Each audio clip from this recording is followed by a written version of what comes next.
Hey everybody, welcome back to Social Media Marketing. This is week 4, and this week we're going to talk about some more theories of branding and how we bring them into social marketing. These are theories that in any marketing class you see or take, they're going to be a part of it. And this week we are going to talk about branding and visual identity. And we're going to talk a little bit about how those overlap, but also how they are different. The easiest way to understand it is that the brand is the soul of your business. Your brand is your soul. Your visual identity is the suit you wear, okay? The visual identity is what people see. The brand is what you are inside. If you think about it like a person, branding is their personality. It's their values. It's the way they make people feel. It's how they interact. It's who they are at their core. Visual identity is their clothing. It's their hair. It's their first impression. It's what you see first in overall appearance. And in social media marketing, I'm going to tell you appearance, visual identity does matter a lot because all the studies show that users decide in less than 2 seconds what to keep observing, what to interact with. You know how we all do. They're just scrolling, and you are making instantaneous decisions about what to interact with and what to scroll on past. So in social media marketing, visual identity is very important. So let's get into this a little bit and break it down first. Let's talk about branding. Branding is emotional. Branding includes your missions, your values, your personality, and your voice. And this is where a lot of times you will hear marketing instructors bring in the 3 V's. V as in Victor. The 3 V's of marketing are values, voice, and visual identity. Your values are what your company stands for. They guide your decisions, your customer relationships. They can even guide who you hire. For example, a company focused on sustainability might prioritize eco-friendly packaging, ethical sourcing, make sure they're very transparent with their customers about how everything they do is impacting the environment. Next is your voice. Your voice is how your business communicates online, just like your physical voice. It's how you communicate. What voice are you speaking from? Are you speaking from the voice of being the expert? Are you educational and polished? Is your company more like warm and connecting? Are you the best friend? Are you casual, funny, relatable? Maybe you're the challenger brand. Maybe you're disruptive and bold and calling people to something higher. That can be your voice, questioning the status quo.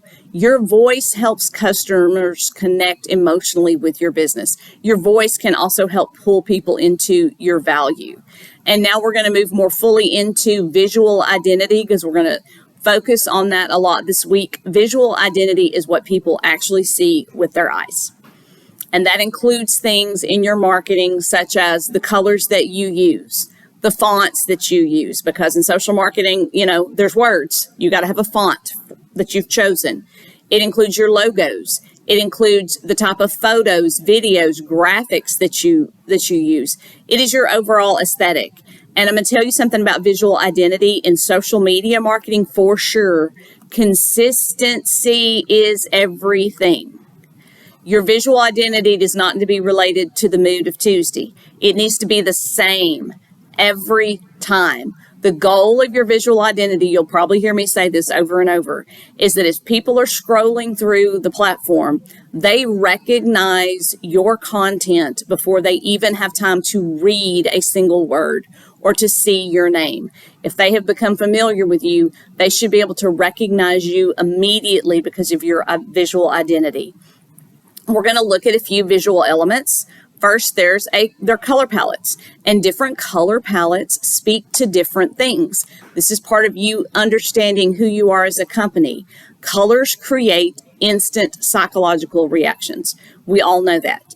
Blue communicates trust, professionalism, peace, people say they feel when they see blue. Red is exciting, and it also communicates urgency. Green is often associated with nature, with health, with growth. We know these things on some level, but you need to make sure you're being very conscious of it when you choose the things that are going to be part of your visual identity. Second, you have the fonts, the typography. They all have different feels. There are the serif fonts. Those are the ones that all have the little feet on the letters. That feels very traditional. Those are the old school fonts. They feel very professional. Sans serif fonts, those are the ones that kind of look the same, but they don't have the little feet on everything. Those feel more modern maybe and clean. Script fonts that look a little bit like cursive writing, they can feel elegant or very creative or very personal.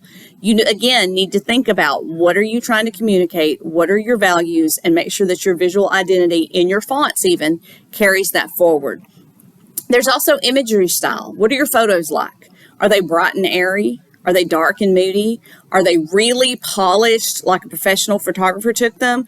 Are they very in the moment, very now, very authentic and casual?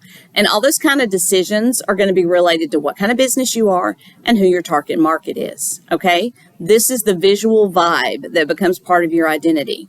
And it all matters, once again, because consistency creates a recognition loop. A customer sees your colors and recognizes your content, and that triggers something. They remember that last week they liked one of your posts, and now they trust your content a little more because they've seen something else that they recognize. People like familiarity, and they come to almost form a relationship with your business online. They engage more, and eventually they buy or buy more. Without a consistent visual identity, every post starts over from zero because the audience has to take a moment to realize they have looked at this business before. It does not connect them back to your previous content. And that is why businesses who market on social media, create a social media branding manual. It's a guide that explains to anyone who would be marketing on social media for the company which logos to use on social media, which colors and fonts are approved on social media, what kind of images fit the brand, and how posts should look across platforms. We have this on Panola. Some of you may be using the Canva app later in the semester. We use Canva at Panola, and there are branding templates. They have the Panola green, because not all green is Panola green.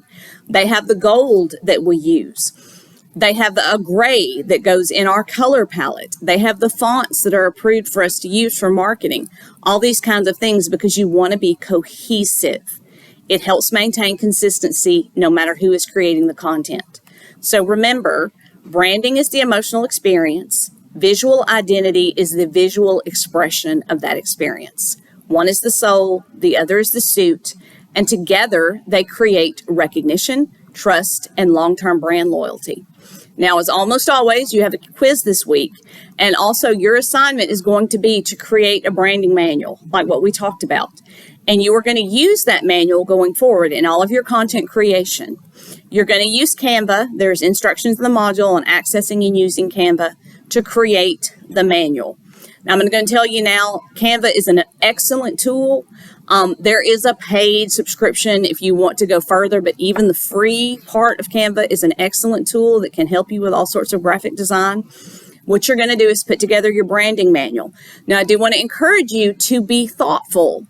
Don't just slap this together and turn it in and think I'll do what I want to later, because when it comes to content creation, I'm going to hold you to your branding manual because I'm going to have it. And if you have veered from it, you're going to need to send me an email describing why you decided to change your colors or change your font, because it needs to be a thoughtful business decision, just like it would be in real business. So take a moment and be mindful and intentional about what you do with your branding manual this week. Okay, that's all I have for this week. As always, if you have any questions, concerns, don't hesitate to reach out to me. Have fun with everything. Have a great week, and I will see you in week 5.